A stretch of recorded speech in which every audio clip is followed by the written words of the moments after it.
Buen día para todos, estudiantes del Ministerio de Enseñanza. Bienvenidos a esta nueva clase que tendremos el día de hoy. Aprendiendo y aplicando es este lema del Ministerio de Enseñanza. Y como parte del curso de Nuevos Tiempos, en la clase de hoy vamos a estar viendo la lección 4 y 5 del libro de Juan de la cartilla Proyecto Felipe. Entonces, quiero invitarles a que me acompañen en esta nueva clase viendo las dos lecciones. Digamos que vamos a estar viendo ya la respuesta a cada una de las preguntas que tiene la cartilla, y la lección 4 corresponde a los capítulos 14 al 17, la lección 5 corresponde a los capítulos 18 al 21. Entonces, si tienes tu cartilla allí, yo te invito a que puedas ubicar la página de la lección número 4 y juntos vamos a ir contestando las preguntas de acuerdo al estudio que vamos a hacer de la palabra de Dios. Amén.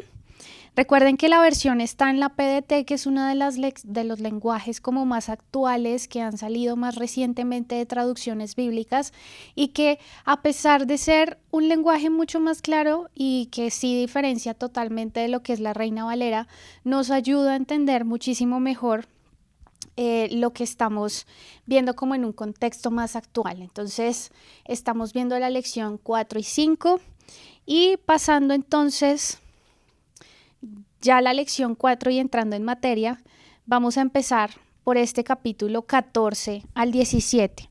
Antes de comenzar a ver las preguntas, me gustaría dar algunas anotaciones importantes sobre esta parte del 13 al 17 del libro de Juan. Digamos que como características de esta porción bíblica, de estos capítulos, estos nos están brindando una íntima descripción del más angustioso atardecer de la vida de Jesús, porque aquí es cuando empezamos a ver el final de su vida sobre la tierra. Aquí se describe todo ese remolino de emociones que sucede en esa mesa de la última cena. Y digamos que desde el capítulo 14, que es donde vamos a empezar a verlo, Juan comienza a dar ese informe de la última cena.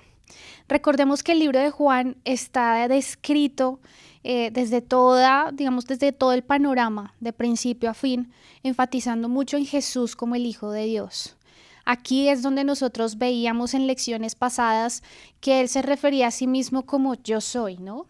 El pan de vida, o yo soy el agua que quita toda sed. Vamos a ver otras expresiones como yo soy el buen pastor.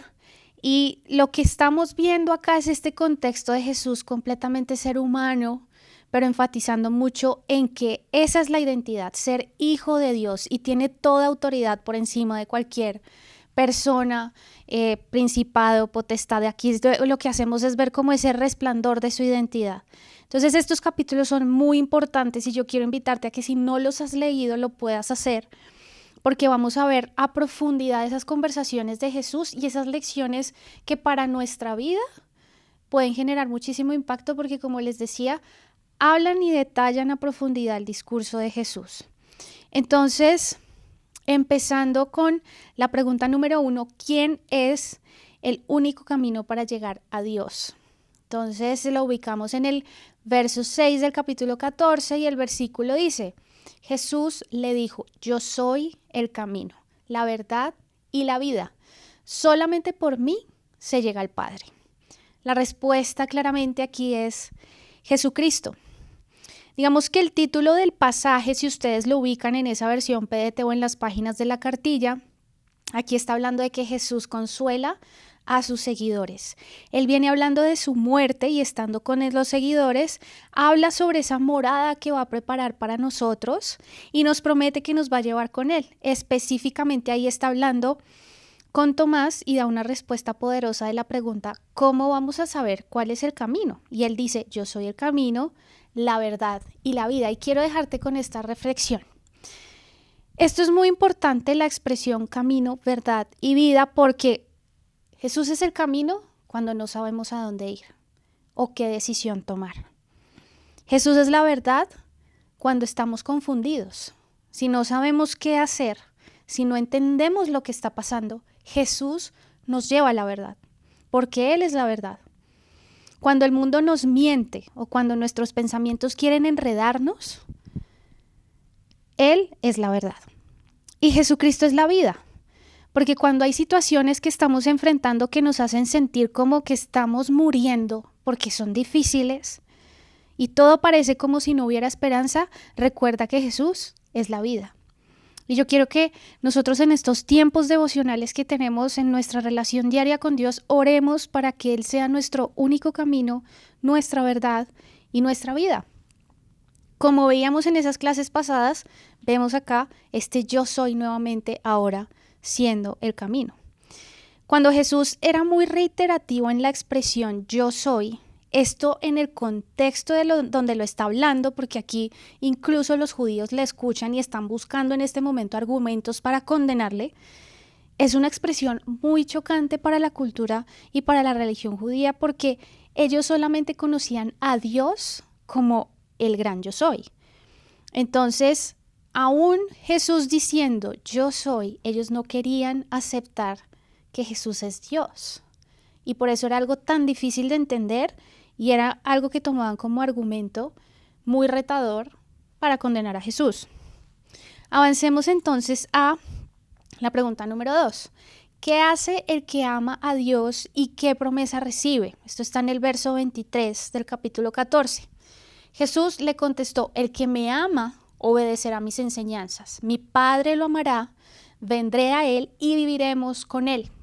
La respuesta aquí es obedece sus enseñanzas. El Padre lo amará. Esa es la promesa que se recibe. El tener, digamos que acá en el pasaje, si ustedes buscan el capítulo, dice el título, la promesa del Espíritu Santo. Entonces, Jesús viene a decir que nosotros viviremos porque Él vive. Y con su resurrección se confirmaría que Él está en el Padre, que estamos en Jesús y Jesús está en nosotros. Por eso dice, vendré a Él y viviremos con Él. Es una promesa que se nos es dada cuando nosotros recibimos al Señor y cuando obedecemos su palabra.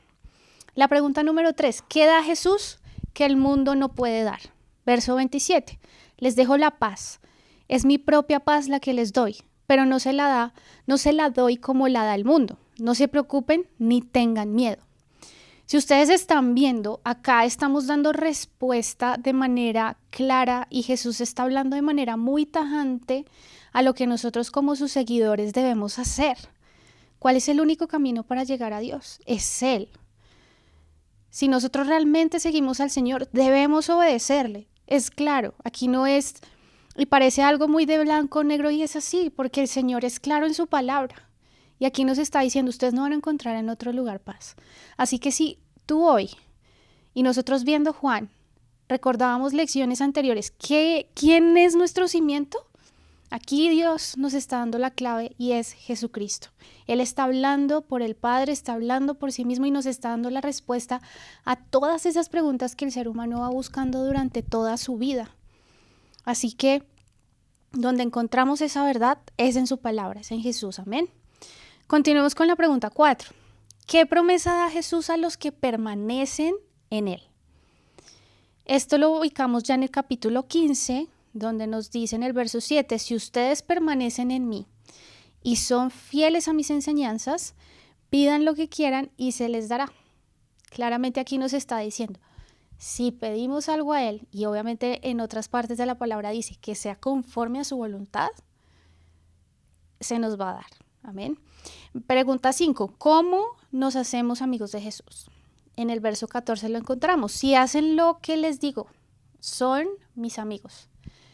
Entonces, viéndolo como lo describía en la pregunta 2 que veíamos anteriormente, cuando dice mi Padre lo amará, vendré a Él y viviremos con Él, y relacionándolo ahora con son mis amigos, no se trata de una relación de temor a Dios en el sentido de tenerle miedo, ni tampoco se trata de una religión, porque tampoco es tratar de buscar cumplir con todo, porque vemos que la ley por sí misma falla en que nunca vamos a poder cumplir todo lo que se nos dice, pero cuando tenemos a Jesús, Él abre un camino donde ya no hay condenación por las cosas que hacemos, que en donde de pronto fallamos, sino que ahora podemos caminar con Él y ser sus amigos. Esa es una promesa grandísima y el poder seguirle y el poder confiar en Él Es algo que a nosotros nos puede dar tranquilidad y libertad porque ahora Él es quien nos ayuda y quien nos da la gracia para vencer sobre el pecado. Vamos a continuar entonces con la pregunta 6. ¿Qué demuestra el consejero, el Espíritu Santo, a la gente? En el capítulo 16, para dar contexto, está hablando del Espíritu Santo claramente y de esa promesa y está describiendo quién es Él. Entonces, por eso el verso 8 y 9 dice, cuando Él venga, demostrará a los del mundo que están equivocados en cuanto a quién es el pecador, en cuanto a quién recibe la aprobación de Dios y en cuanto al juicio. Demostrará que los que no creen en mí son los pecadores. Entonces, ¿qué va a ayudarnos a hacer el Espíritu Santo? Hemos visto en otros pasajes que dice que es quien nos guía a toda verdad y es también el que va a demostrar quiénes son los que no creen en el Señor porque son aquellos que están en pecado. Si nosotros quisiéramos identificar o ubicar mayor explicación del Espíritu Santo, creo que si miramos los 4 evangelios, el evangelio de Juan es el que contiene más enseñanza acerca del Espíritu Santo que cualquiera de los otros evangelios. Jesús mismo, antes de irse, es aquí donde nos está dejando la promesa del Espíritu Santo. Por eso es muy, muy importante que ustedes lo puedan leer, porque a través del evangelio, si comparamos los 4 evangelios, Juan es el que más nos da descripción del Espíritu Santo. Vamos a continuar a la pregunta número 7. El pasaje, si ustedes leen como el título de todo este pasaje es la tristeza se volverá alegría. Y es algo que impacta muchísimo porque veíamos al inicio, Jesús está hablando de los últimos momentos. Entonces, creo que Él mejor que nadie sabía lo que estaba a punto de pasar. Sabía que toda la humanidad iba a pasar por un trauma convulsivo, grandísimo, y los 11 hombres que había formado estaban temerosos porque ellos sabían que algo muy difícil iba a pasar, pero Jesús estaba aprovechando ese momento para estar con ellos porque Jesús necesitaba formar a estos hombres y para Jesús ellos eran su esperanza porque Él se iba, obviamente sabemos que Él vence, pero digamos que de cara a que el propósito de la salvación continuara adelante, era a través de los discípulos porque ellos eran los que iban a empezar a hacer la obra. Claro, el Espíritu Santo y Jesús claramente y el Padre lo pueden hacer, pero en ese momento cuando queremos que se extienda el ministerio para Jesús tener a los 11 juntos dándoles consuelo, era demasiado importante porque Él decía, ellos son los que van a seguir. Y si no están, o sea, como ellos son mi única esperanza porque ellos son los que siguen después de que yo me vaya. Como les digo, o sea, Dios puede hacer todo, pero es algo muy importante porque por eso les dice, la tristeza se va a volver alegría. Y aquí vemos en la pregunta, ¿qué resultado hay cuando pedimos en el nombre de Jesús? Él les está diciendo como tranquilos, o sea, yo sé que me voy, pero no están solos porque en el verso 24 dice, hasta ahora ustedes no han pedido nada en mi nombre, pidan y recibirán para que así estén llenos de alegría. Entonces es ese gozo que el Señor nos da, a pesar de que si ustedes ya lo ven desde ese contexto, uno dice, wow, qué difícil porque los discípulos iban a ver que su Salvador se iba a morir, que iba a enfrentar todo ese dolor, pero Él les está diciendo tranquilos, pidan y ustedes recibirán, porque la victoria es del Señor. Amén. Y les estaba llenando de consuelo para el futuro. La pregunta 8 dice, ¿qué es la vida eterna? Esto ya pasamos al capítulo 17, que me gustaría muchísimo que dentro de ese tiempo que ustedes tengan a solas con Dios de estudio y que si incluso ustedes pudieran usar ese método OIA para interpretar este capítulo, es donde se encuentra la oración más extensa de Jesús. Es donde se describe una de las oraciones más profundas que Él hace, porque fue la oración que hace momentos antes de su muerte. Entonces, lo que significa que esta oración es como una despedida, una graduación, una encomienda, esas palabras finales con ese grupo de amigos que tuvo durante su ministerio, y es donde les entrega oficialmente a través de esa oración la misión a los discípulos. Y como si ustedes la leen, si no la han leído, les invito a que los haga porque incluso Él menciona para que ellos te conozcan a ti, incluso los que vienen después, no solo está hablando de los discípulos, sino que está hablando de nosotros. Entonces es algo muy lindo que podemos ver desde hace cuántos años el Señor estaba pensando en todos nosotros. El verso 3 dice, esta es la vida eterna, que ellos te conozcan a ti, el único Dios verdadero, y a Jesucristo a quien tú enviaste. Entonces, ¿Cuál es la vida eterna? Tener a Dios y tener a Jesús. Porque Juan y todas esas afirmaciones de Jesús, hablando de quién es Él, de su identidad, nos demuestran que la vida eterna son el Padre y el Hijo. Son la misma persona, claramente, pero nos demuestran que solamente ellos, solamente Jesús es quien llena todo en todos. No se trata del cielo, no se trata de las calles de oro que habla Apocalipsis, se trata de tener a Jesús en nuestra vida. Esa es la vida eterna. Como lo veíamos antes cuando Él afirma, yo soy el camino, la verdad y la vida. Vamos entonces a la siguiente pregunta que dice, ¿qué pide Jesús para nosotros? Esto lo vemos en el verso 15, donde todavía está la oración que Jesús hace y dice, no te estoy pidiendo que los saques del mundo, sino que los protejas del maligno. Jesús está intercediendo por nosotros. Él había dicho también en otras ocasiones, en el mundo tendréis aflicción, pero confiad, yo he vencido al mundo. Jesús aquí está intercediendo para que nos proteja y nos cuide.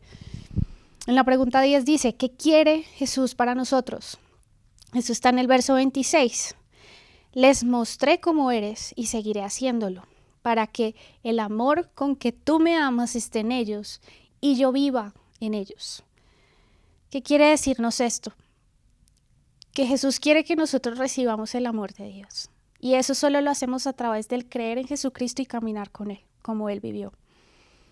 Y Él quiere vivir en nosotros, lo hace a través del Espíritu Santo.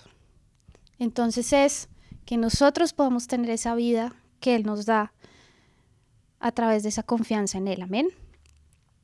Y entonces, en esta respuesta de la pregunta número 10, cerramos ya con esta lección 4, muy interesante, muy profunda, y vamos a pasar entonces ya a la lección 5, donde vamos a estar viendo esta última porción del libro de Juan, que son el capítulo 18 al capítulo 21. Aquí entonces vamos a empezar con esta pregunta que nos dice, ¿para qué nació y vino Jesús al mundo? Esto lo encontramos en el capítulo 18, verso 37. Entonces Pilato le dijo, ¿así que eres un rey? Jesús respondió, tú dices que soy un rey. Nací para serlo y vine al mundo para ser testigo de la verdad. Todo el que sea de la verdad, escucha mi voz. Aquí ya está siendo el momento donde él ya lo arrestan, lo llevan a comparecer, él empieza no a hacer una defensa, sino que simplemente le está diciendo los hechos que realmente son. No hay que poner ninguna excusa ni ningún otro tipo de defensa. Jesús mismo se presenta tal cual es. Él sabía que nacía para ser un rey. Y vino para ser testigo de esa verdad. ¿Testigo de quién? Del Padre, porque Él desde hace mucho tiempo estaba preparando ese camino para que Jesús viniera y nos salvara. Por eso es tan importante todo lo que Jesús hace en ese momento, porque a pesar de todo el conflicto, Él estaba mostrando y dejando justamente ese testimonio a futuro de que lo que Él vino a hacer era cierto, porque ya todo se cumple no solo en su muerte, sino también en su resurrección. Entonces dice, todo el que sea de la verdad, escucha mi voz. Y recuerden que hay una diferencia entre oír, que es cuando uno dice, sí, alguien está hablando, identifica un sonido, y entre escuchar, porque escuchar es poner atención y es guardar en nuestro corazón y en nuestra mente lo que se nos dice, que ahí es cuando uno sigue instrucciones. Entonces, si escuchas, comprendes ese mensaje, y si tú comprendes lo que se está diciendo, lo vas a aplicar a tu vida porque sabes que lo que Jesús dice es verdad. Entonces la respuesta aquí es, Él vino sí para ser rey y testigo de esa verdad. La pregunta 2, ¿por qué querías matar a Jesús? Lo ubicamos en el capítulo 19, versos 6 y 7 y dice, cuando lo vieron, los jefes de los sacerdotes y los guardias gritaron, crucifícalo, crucifícalo. Pilato les dijo, llévenselo ustedes y crucifíquenlo, yo no he podido encontrar nada contra él. Los judíos le contestaron, tenemos una ley que dice que él debe morir porque se ha hecho pasar por hijo de Dios. Porque no le creían. Era lo que hablábamos anteriormente, no es el hecho, o sea, cuando él se identificaba como hijo de Dios, que incluso hablábamos de la expresión en estas lecciones pasadas, hijo de hombre, o el decir yo soy, pues era demasiado retador, y ellos habían encontrado en esas palabras de Jesús el argumento para mostrar que estaba mintiendo, pero sabemos que no es así. La pregunta 3 nos dice, ¿qué hizo Pilato con Jesús? Esto está en los versículos 15 y 16 del capítulo 19. Entonces gritaban: fuera, fuera, crucifícalo. Pilato les dijo: ¿crucifico a su rey? Los jefes de los sacerdotes respondieron: nosotros no tenemos más rey que el emperador. Entonces Pilato se lo entregó a ellos para que lo crucificaran. Así que los soldados se hicieron cargo de Jesús. ¿Qué hizo Pilato? Como sabemos, cuando dice, se lavó las manos, lo entregó a los jefes de los sacerdotes para que lo crucificaran. Pero todo esto que estamos viendo es el cumplimiento de esas promesas que inclusive desde Isaías se mencionan que tenían que pasar de esta manera, porque hasta el mismo pueblo le iba a rechazar a él. Y a raíz de eso es que entonces después dice que a esta planta se añaden unas nuevas, ¿no? Como que somos injertados aquellos que no eran judíos, porque se abre la oportunidad para que otros conozcan la expresión que de pronto en las cartas paulinas encontramos como gentiles, que somos añadidos o injertados a esta planta, porque a partir de que ese rechazo se da en el pueblo judío hacia Jesús, es que nosotros tenemos oportunidad de entrar. Esos pueblos que no eran judíos son llamados gentiles, y a partir de este cumplimiento que se da, podemos nosotros acceder a esta salvación. La pregunta número 4 dice: ¿qué hicieron con Jesús? Eso lo ubicamos ya en el capítulo 19, verso 18 y 19, y dice: allí lo clavaron a una cruz junto a otros 2 hombres, uno a cada lado. Pilato les dijo que escribieran un letrero que decía: Jesús de Nazaret, Rey de los Judíos, y lo hizo colocar en la cruz. ¿Qué hicieron con él? Lo crucifican.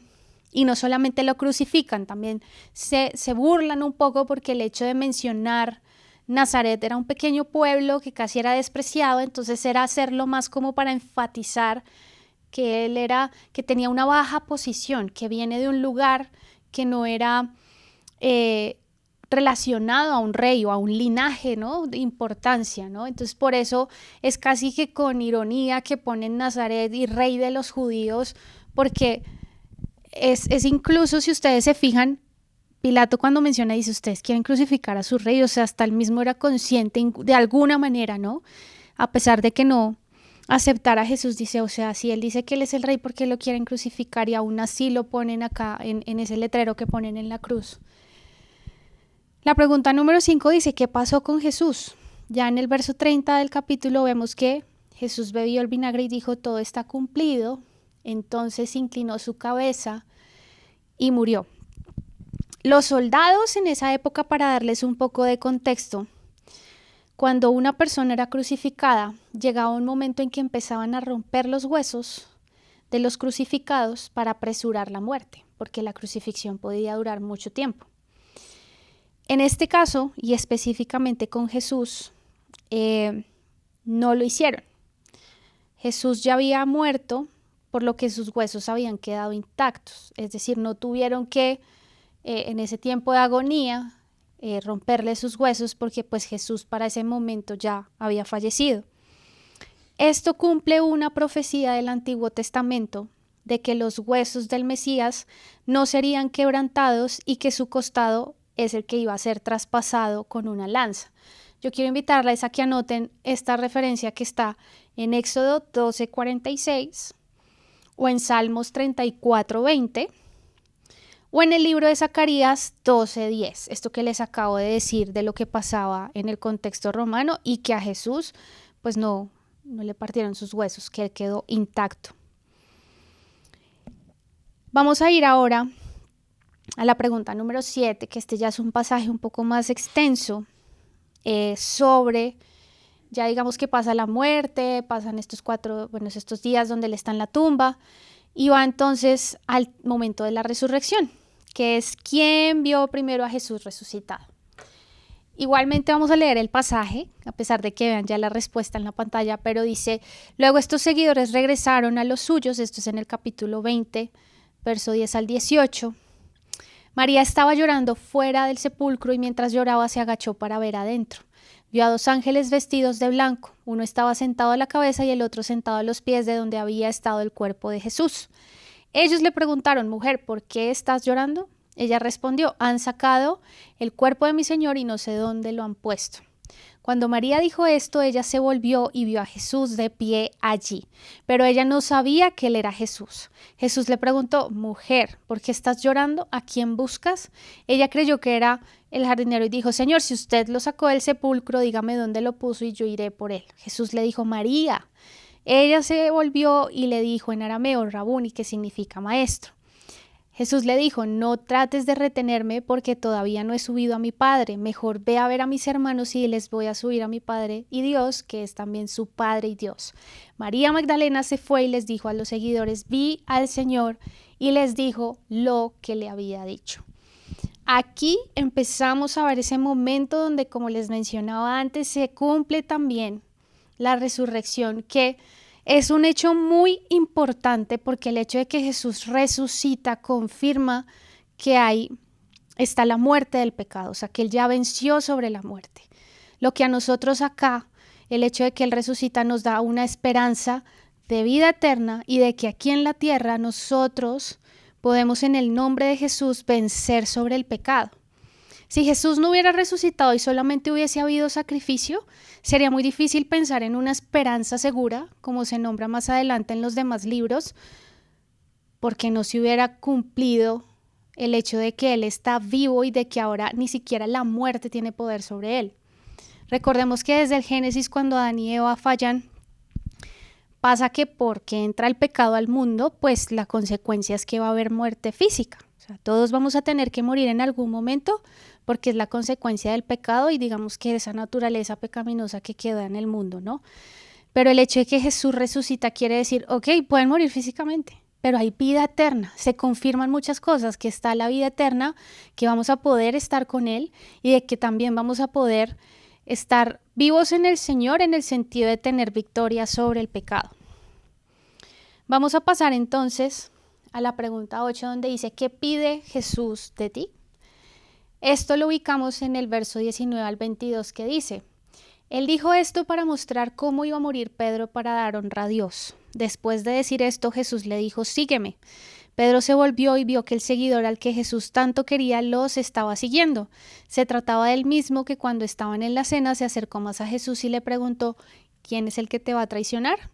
Entonces, cuando Pedro lo vio, Jesús le dijo: Señor, ¿qué va a pasar con él? Jesús le dijo: si quiero que él se quede hasta que yo venga, ¿qué tiene eso que ver contigo? Tú sígueme. Aquí, digamos que quiero traer algo importante, y es un poco que Jesús, el hecho de que Él fuera enviado a la tierra según Juan 1, cuando dice el verbo, o sea, como la palabra divina, se está resumiendo todo lo que Jesús deseaba decir, ¿no? El hecho de que Él fuera ese verbo encarnado. Entonces, durante mucho tiempo Dios habló al pueblo y lo hizo, por ejemplo, a través de los profetas, a través de estas manifestaciones cuando el ángel del Señor se aparecía a los escogidos en el Antiguo Testamento, la palabra directa a Dios, por ejemplo, cuando le hablaba a Moisés, ¿cierto? Y cuando Moisés subía al monte. Pero digamos que hay dos hitos respecto a cuando Dios habla directamente, y es cuando en el inicio Él hizo todo. Dice como: sea hecha la luz, y se hizo la luz, o sea, por la declaración de la palabra de Dios. Pero luego en Jesús, ese verbo hecho carne, es cuando Dios se expresa en la única manera en que nosotros podríamos realmente entender. No quiere decir que cuando el Señor lo haya hecho en el Antiguo Testamento no haya sido comprendido su mensaje. Lo que pasa es que ahora ya no iba a haber excusa, porque Dios se manifestó a nosotros a través de Jesucristo haciéndose carne. Entonces era la única manera en la que podíamos entenderlo, cuando se convierte en uno de nosotros. Dios rompe ese silencio como nunca antes había pasado, porque en Jesucristo ahora habla Él mismo. En este plano como terrenal, llamémoslo así, hablando el único lenguaje que nosotros podíamos entender, y era viendo a otro ser humano igual que a nosotros. Entonces el hecho de que Él hable con tanta autoridad y decir tú sígueme es: no pienses en los demás, no pienses en quién más va a ser qué, no te compares, tú sígueme. Y el sígueme es algo que habla de una manera muy poderosa y con autoridad, confirmando lo que decía antes. Si tú me quieres de amigo, tú me escuchas, tú oyes mi voz. cuando decía yo soy el buen pastor y mis ovejas me oyen, identifican mi voz, ¿sabes? Y es algo muy importante que quiero dejarles como reflexión para ir cerrando como este estudio del libro de Juan, que me gustaría que ustedes también lo pudieran tener, y es que ese verbo, el hecho de que Él se hiciera carne es porque el hecho de que Él se convierta en uno de nosotros, es esa forma en la que nosotros podamos realmente entender ese mensaje como nunca antes se había manifestado. Y gracias a Dios porque hoy nosotros podemos estar en esta época y en esta era y poder ver en la palabra todas esas enseñanzas de Jesús tal cual como lo hizo y de una manera muy especial en el libro de Juan. Y la última pregunta de esta lección es, ¿por qué se escribió este libro? Entonces ahí vamos a volvernos un momento a Juan 20, 30, 31 y dice, Jesús también hizo muchas otras señales milagrosas en presencia de sus seguidores, pero no están escritas en este libro. Sin embargo, estos se escribieron para que ustedes crean que Jesús es el Mesías, el Hijo de Dios, y para que creyendo tengan vida por medio de él. ¿Por qué se escribió? Para que tú y yo podamos creer en que Él es el Mesías y aferrarnos a esa verdad y encontrar esa esperanza segura. Si no tuviéramos la palabra de Dios, claro, el Señor podía haberse manifestado de muchas otras maneras si nos quisiera alcanzar. Pero gracias a Dios porque tenemos esta palabra y que ha permanecido y permanecerá por siempre, porque en ella es donde encontramos la verdad y es a Jesucristo. Así que para cerrar esta lección me gustaría poder hacerte dos preguntas que creo que ustedes van a encontrar también en la cartilla y ¿es Jesús tu Salvador? ¿Realmente es el Señor el que está dirigiendo tu vida? Recordemos cuando Juan el Bautista estaba siendo cuestionado, cuando él predicaba el mensaje y le decían, bueno, ¿eres tú el Mesías? Y él decía, no, yo no soy el Mesías. Y el hecho de que Juan usara esa expresión, yo no soy el Mesías, es algo que nos invita a nosotros a pensar, nosotros no somos el Mesías, nosotros no somos el que va a solucionar la vida de los demás ni el que va a solucionar nuestra propia vida. Tú no solucionas tu vida. Hay algo que de pronto tú estés haciendo en tus fuerzas por querer salvar las cosas, cambiar las cosas. Yo quisiera invitarte a que pudieras pensar, ¿es Jesús tu Salvador o tú estás intentando salvarte a ti mismo? Cuando tú tratas de salvarte a ti mismo, estás poniendo el orgullo, tus deseos, tus sueños por encima de lo que el Señor quiere. Y Él hoy nos está invitando a rendir todo a Él. Lo que lleva a la segunda pregunta. ¿Le has entregado a Jesús tu vida completamente?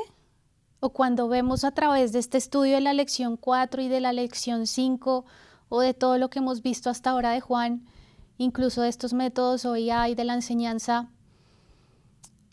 hoy quiero que pienses si le has entregado tu vida.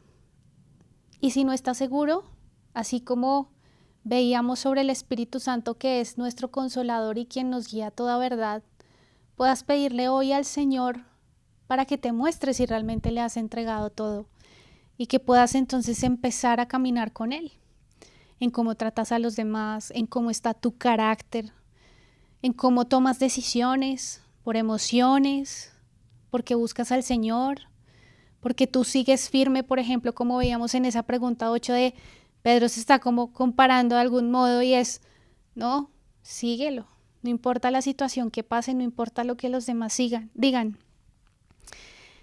Y vamos a cerrar entonces esta enseñanza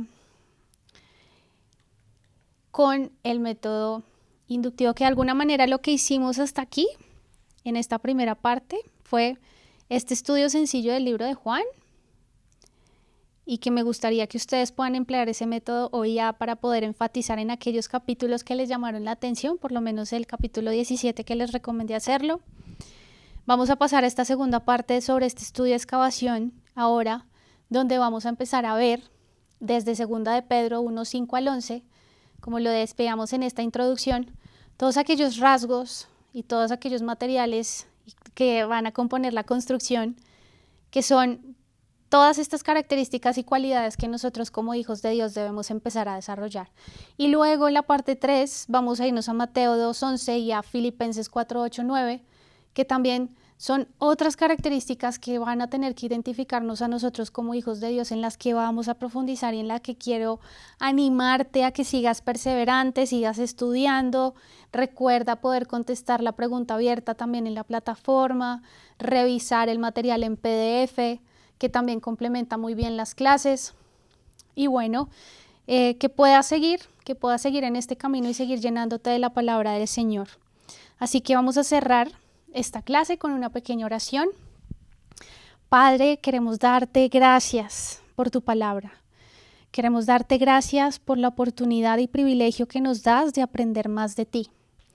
Hoy, a través de tu Espíritu Santo y a través de este estudio del libro de Juan, en estas lecciones y capítulos que vimos, Señor, nos has dado una responsabilidad, porque cuando tenemos conocimiento, ahora somos responsables de hacer algo con ese conocimiento. La sabiduría, Señor, significa cuando nosotros lo que conocemos lo aplicamos. Así que yo te quiero pedir que con tu Espíritu Santo primero nos inquietes y nos muestres si realmente estamos tratando de ser el Mesías de nuestra propia vida o si tú eres nuestro Mesías realmente. Y también, Señor, como veíamos en las preguntas, muéstranos si no te hemos entregado algo, si algo no hemos rendido ante ti, Señor. Nosotros queremos seguirte y queremos escuchar tu voz y queremos hacer tu voluntad, Padre. Ayúdanos a seguir profundizando en esa relación contigo, en seguir conociendo más de tu palabra, estudiando más de quién eres tú, Señor, porque esa es nuestra vida, esa es nuestra fe. Que el Señor Jesucristo nos ama y se entregó por nosotros, que murió pero que resucitó y ahora tenemos una esperanza segura. Gracias, Señor, por esta nueva clase. Gracias, Señor, por todos aquellos que están viendo esta clase. Espero que sea bendición para ellos, Señor, y que tú puedas dar fruto, Señor, a través de estas lecciones. En el nombre de Jesús, amén y amén. Dios les bendiga.